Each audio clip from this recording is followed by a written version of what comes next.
Well, hello and welcome to the show. I'm glad you've joined us again this week as we complete taking the lateral movement you've learned and turning it into an awesome spin. So last week we covered just basic body control through to a reverse arc circle. First of all, we got a soft circle, just a really nice circle.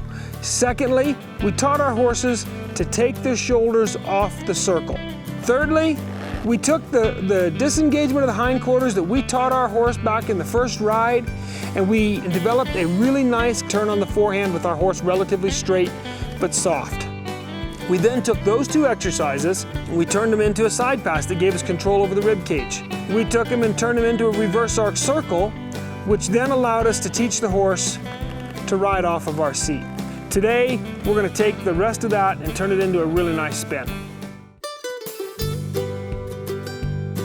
Now the sun is rising slowly on the mountain you must climb, and the trail that takes you closer to the source. And you dream about the moment when you leave it all behind and climb up on that one true horse. That one true horse, the perfect partner built to ride. One true horse, a bond that cannot be denied. You would search forever just to have the chance to take a ride on one true horse. Gonna take a ride on one true horse.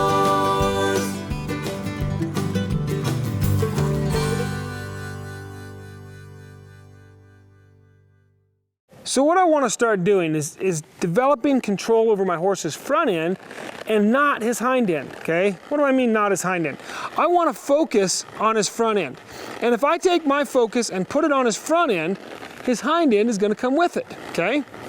So I want my horse to step over and take that body control that we've used and just get a nice step to the inside.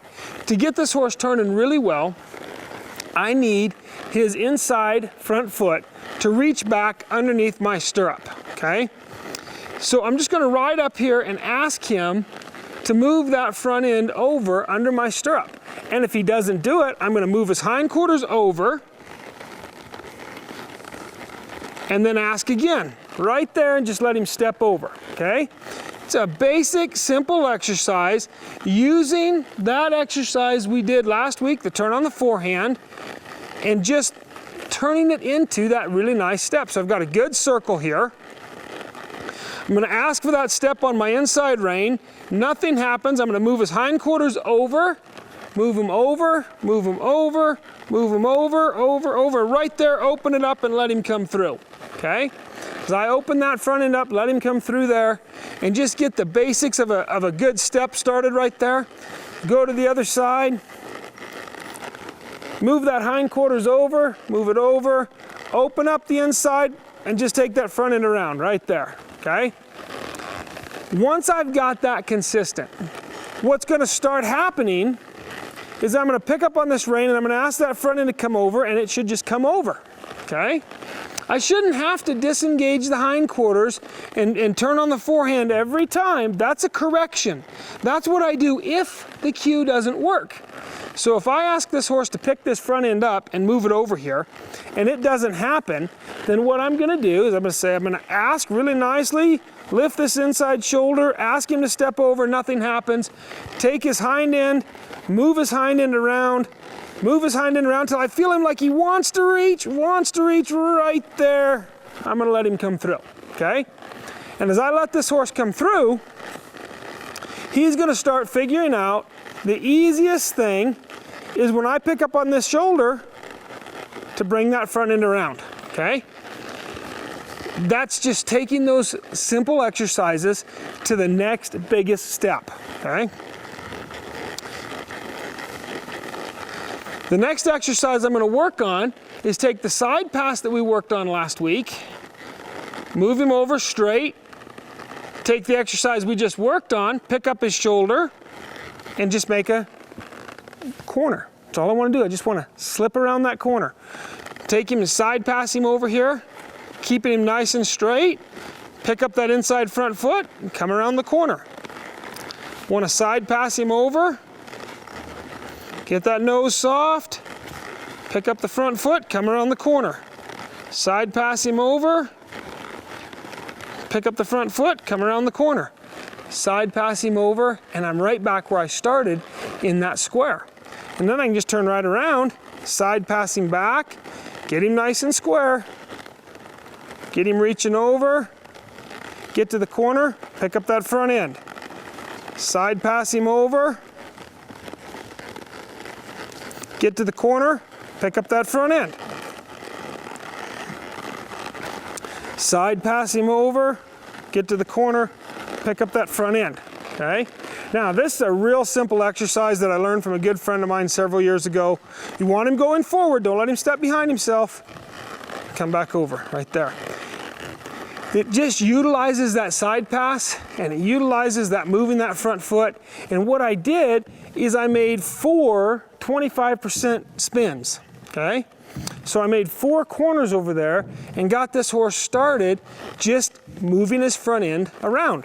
So now what I'll do, once I have that going really good, let's recap on that just a little bit. Side pass over, keep him nice and straight, tip his nose the direction we want to go, make the corner. Side pass over, keep him nice and straight, tip his nose the direction we want to go, make the corner, okay? Remember, what do our reins do? Inside rein controls direction, outside rein controls leg speed, okay? That outside rein determines how far we go, whether we go forward, whether we make a turn, okay? It's a very simple exercise. So now what I want to do is take that corner that I've developed, and as I've side passed, I've actually pushed my horse's hip underneath me so he's turning over it, and I want to start making it into not really such a square. So I'm going to walk forward, take his front end over a couple of steps, walk forward, take his front end over a couple of steps, walk forward, take his front end over a couple of steps, walk forward, take his front end over a couple of steps, walk forward, take his front end over half a turn, okay? Just a 180, walk forward, take that front end over. Now I've taken my 2 25% corners and turned them into 50% of a turn, okay? So all of a sudden I've got a 180, half of a 360.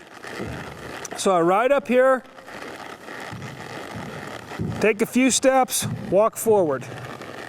Ride up here, take a few steps, walk forward. Ride up here, take a few steps, walk forward. Take a few steps, walk forward. Take a few steps, walk forward. There's that 180. And you notice I walk forward. Let's talk about a common mistake. Common mistake people do in trying to make a spin is they try to hold the horse into it and get him to turn, okay? And look where this horse is stepping. He's not fluid. He's stepping on top of himself. He's stepping behind himself. He can't be fluid and forward because you're in his face and you're holding on him. And you're saying, well, I'm trying to keep him from going forward, Ken. You're letting him go forward. He has to go forward. This really nice fluid turn is a forward movement exercise. This horse has to go forward, but he has to leave his hind end in one spot. And we're going to come to that in a few minutes. How do we control that hind end and get that hind end to stay in one spot? And here's the secret ahead of time. You don't. You get the shoulders right. If you get the shoulders right, the hind end will take care of itself, okay? So once I get this horse to where he's walking this 180, I just bring him around. There's that 180. I'll walk him up here, do that 180, walk him up here, do that 180, walk him up here, do that 180, walk him up here, do that 180, and there's our first 360. It's not a fluid spin, mind you. That was just a really nice, fluid 360 turn, okay? So I've got to go back, work through that on the other side. Ride him up, 180. Ride him up, 180. Okay? Well, my horse wants to walk forward. Let him. That's okay. 180. Ride him up, 180. Now another thing I want you to be aware of is continually watch my legs. 180, look where they are right now. Neither one of them is touching my horse. In fact, they're not even pointed out like they should be. They're just forward, okay? Because I'm not using my spur to force this turn. I'm letting my horse make that turn. My legs are going to cause movement, and they're going to maybe bring correction, but they aren't going to be the cue in this. This is going to be off my seat eventually, and it's pretty much there right now. So when I come up here, I set and move this horse around, and then set and move him around. Okay, so walk forward, turn a 180, walk forward, turn a 180, walk forward. Now, if your horse is going like that every time you stop him, and he's throwing his nose into the bit, you need to come back and get him soft. You need to drive him up into that bit. Say, hey, get off it. You're never gonna pull a horse to softness. That's never gonna happen. You drive him up into it with your legs. The harder you pull, the harder he can pull on you, okay? A horse likes to get his nose out and brace and go. That's easy for him. That's where he can find a lot of balance on his front end, and he's really strong there. So the harder you pull, the less you're gonna get done. So when I start feeling like my horse is shifting to his front end and his hind end's wanting to move around behind him, I'm gonna start driving with my legs and get that horse up into that bridle. Don't pull harder with your hands, drive with your legs. When you pick up on your legs, that's what should happen. When you touch with your legs, you shouldn't need your hands to bring this horse into the bridle. He should stay right there, really nice and soft. We've got two things left that most people complain about when they work on their 360 or their really fluid spin. They say, Ken, it's too slow. My horse, he just kind of stumbles and turns around and he doesn't really make a corner, and he makes a corner, but he doesn't go anywhere. And okay. The other thing that people say is, gee, my horse, he turns good, but I can't let go of the reins. If I drop the reins, he goes forward. So my spin looks like I'm holding him all the time. How do I get rid of him, okay? Those two things kind of work together. The more you turn your horse loose, the more fluid he's going to become, okay? The more you get rid of him, the quicker he's going to get soft. So I want to go back and talk about what our individual reins do. Remember, we talked about it last week, we've talked about it a little bit this week. Inside rein controls direction. So if I pick up on my right rein, I'm going right, okay? Outside rein controls leg speed. When I pick up on that left rein, it tells that horse's leg not to go too far forward. If I use too much, it tells him to go backwards, all right? So, for my horse to turn really nicely, he's got to have his head off center, looking to the inside, and slightly down, about right there. That's actually not perfect. He needs to get his nose kind of there. Right there is where I want his head, okay? I want his head right there every time. Now, if you go to using your spur and thinking you're going to jam this horse with one leg and get him to speed up his spin, I want you to think about this. In fact, just watch what happens when I put one leg on this horse. If I just, come on, what happens? He moves away from it, okay? And he gets his rib cage hollowed out like this, and he's going, ah. When his rib cage is hollowed out like this, he can't reach very far over here. It's a real stumbly turn, okay? Just for an example, go home, open your toothpaste bottle, lay it on the counter, and stab it with one finger and see how much comes out the front, okay? You're not gonna get much toothpaste out of that unless it's a really full tube. Okay?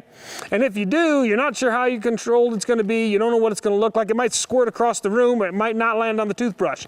That's exactly what you've got here.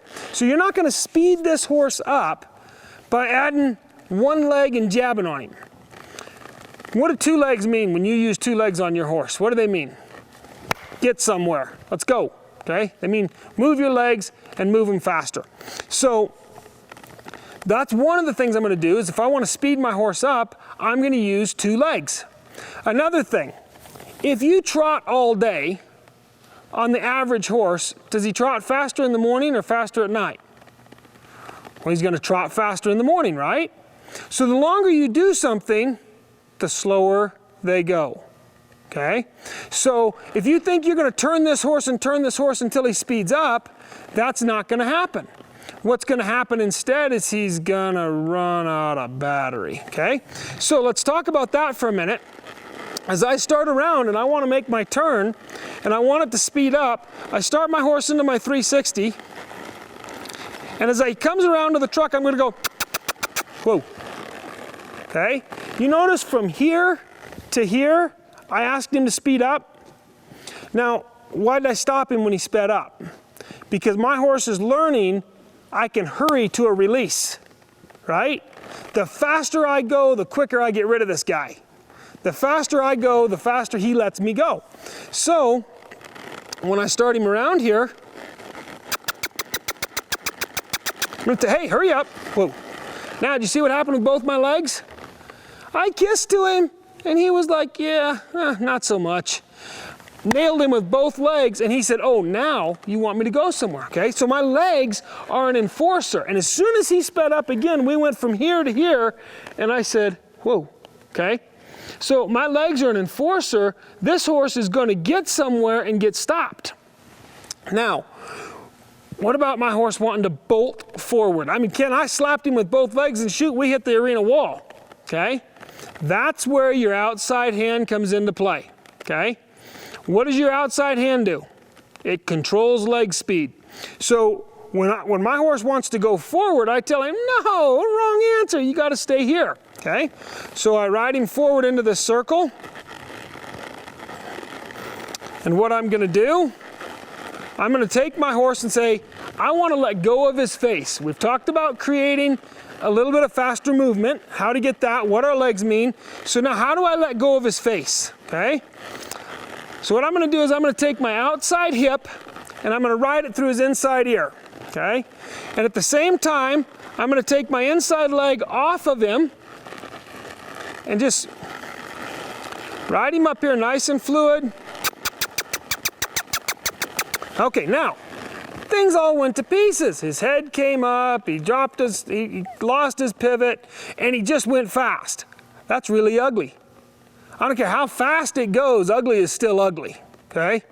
So I want to make it a little bit prettier. We got a little faster, we got to get a little prettier. So we're going to work on our hands and say, all right, where do you want this horse's head to be?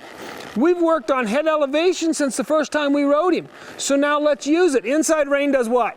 Controls direction. Outside rein does what? Controls leg speed. So now we come back here and I'm going to tell him, all right, I want you to keep your nose right here. No, right there. Get your nose down there. Get your nose down there. Get your nose down there. I'm going to drive him up into that bit with both legs. Drive him up into that bit. There.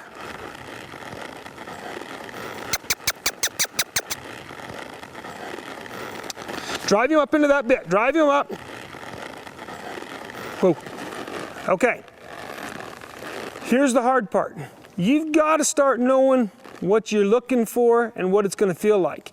You're going to make several turns before it feels kind of good.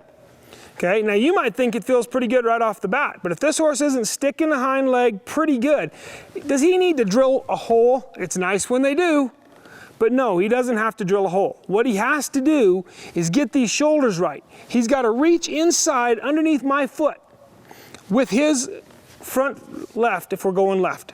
Right there, every time. He's got to cross over on the outside, every time. He's got to get that nose right, every time. So that nose is, I'm going to drive that nose down, check him right here. Get the shoulders right, drive him up into it. He's kind of leaking. He's wanting to wash out a little bit behind. Check that shoulder. Whoa. Okay, drive him up there and do it again because I didn't like where I ended. Whoa. Right there, okay? So, I'm starting to let go of him, and I just check that rein just a little bit. So we'll come back over here, and we'll work on the other side. Start into that turn, take my outside hip, remember that reverse arc circle? All right, we're gonna ride that hip, ride my hip through his inside ear, take my inside leg off of him. Whoa. All right, again, pretty fluid, but he wants to get his head up in the air. Gonna ride him up into it.